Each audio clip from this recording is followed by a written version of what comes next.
congratulations to the great Boston Celtics, because they're great. Everybody wants to kiss their rear ends. By all means, get on your knees and kiss them. But I'm not. I am not going to get on my hands and knees and kiss the Boston Celtics rings. I'm not going to do that. And I'm going to tell you why I'm not going to kiss their rings. And there's a lot. So bear with me on these takes, because I'm sure you guys are going to probably, if you're a Celtic fan, throw up. One, who did they beat in the first round? Oh, I'm sorry.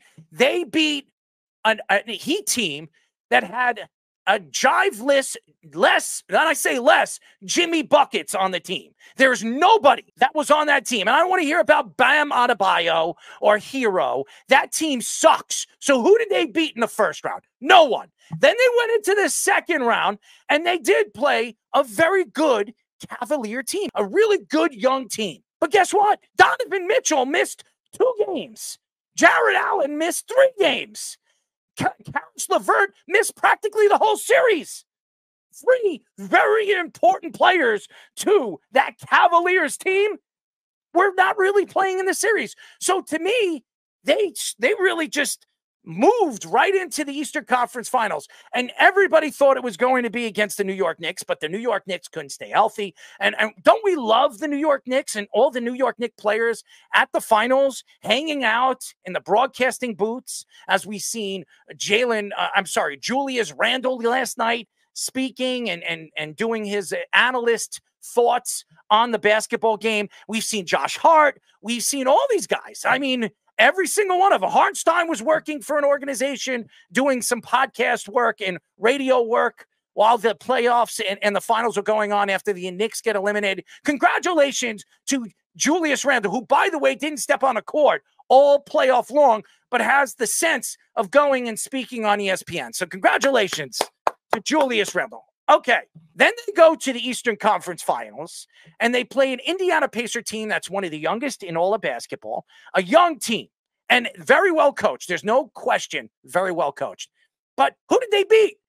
Their best player, Halliburton, was out practically for the whole series, so they didn't even beat anybody in the finals. So you go into the NBA Finals against a Dallas Maverick team that had a very good run. They beat a lot of good teams to get where they are. Sensational. Luka Doncic was unstoppable. They beat the Timberwolves. Fantastic. The Timberwolves surprised the world. They knock off the Denver Nuggets. Great. It's sensational. But did anybody think that the Dallas Mavericks were as good as they looked against the Timberwolves? I'm gonna come out and say it. I picked Dallas to win the finals. Why? Because I thought they were riding high. That's what I thought. Obviously, I was wrong. We all knew that on paper, the Celtics were a better team. Jaylen Brown, who doesn't show up in the playoffs, which he did in the finals. Jason Tatum, who usually doesn't show up in the playoffs, but showed up in some parts of the finals. Porzingis, who everybody keeps giving Porzingis all the credit. How many games did he play in the finals? He's going to get a ring. I'm surprised he hasn't asked the Celtics if he could own a piece of their team. Who did the Celtics beat? They beat nobody. This was the easiest run to an NBA championship I've ever seen a team have. They beat nobody. I'm speaking the truth. Who did they go through in the Eastern Conference that you can brag about? And I'm not going to blame the Celtics. It's not the Celtics' fault. It's whoever falls. And I'm going to tell you this right now. The 76ers did not have a really good season. Why? Because their best player was Joel Embiid was out practically the whole season. He wasn't healthy. Maybe the 76ers are a 4th or maybe a 3rd seed.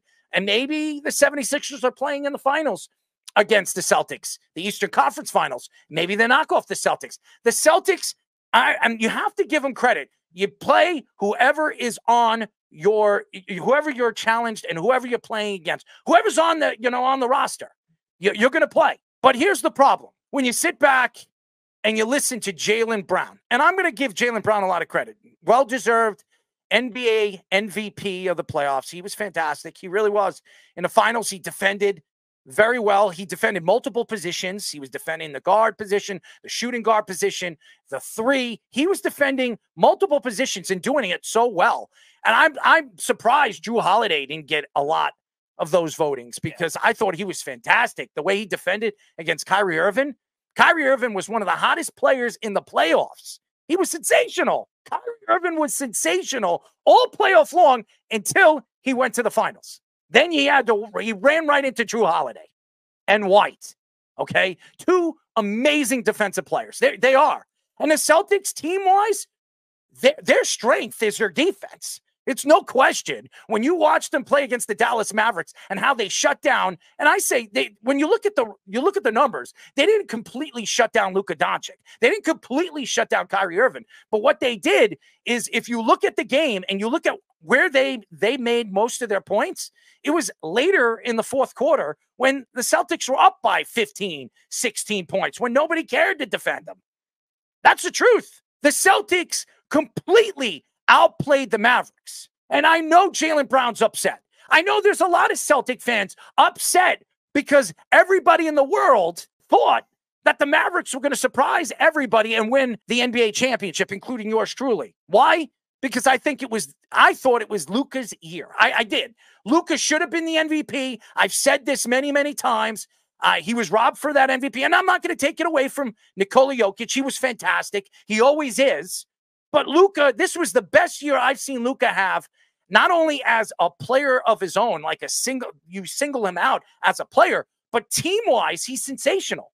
He led his team all the way to the finals. He did. But to me, when you look at where this Celtics team was and where they are right now, they could be great next year too. I mean, their roster and their strength is there. I mean, you just signed Jrue Holiday for 4 years.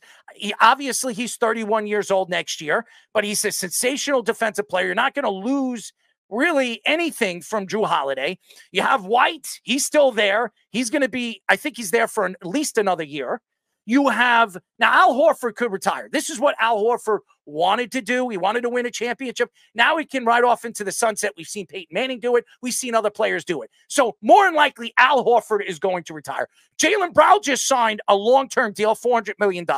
You expect Jason Tatum to get a big contract. I mean, this team is going to be stacked for next year. But is the Eastern Conference going to be a free ride all the way to the finals like it was this year? The answer is no.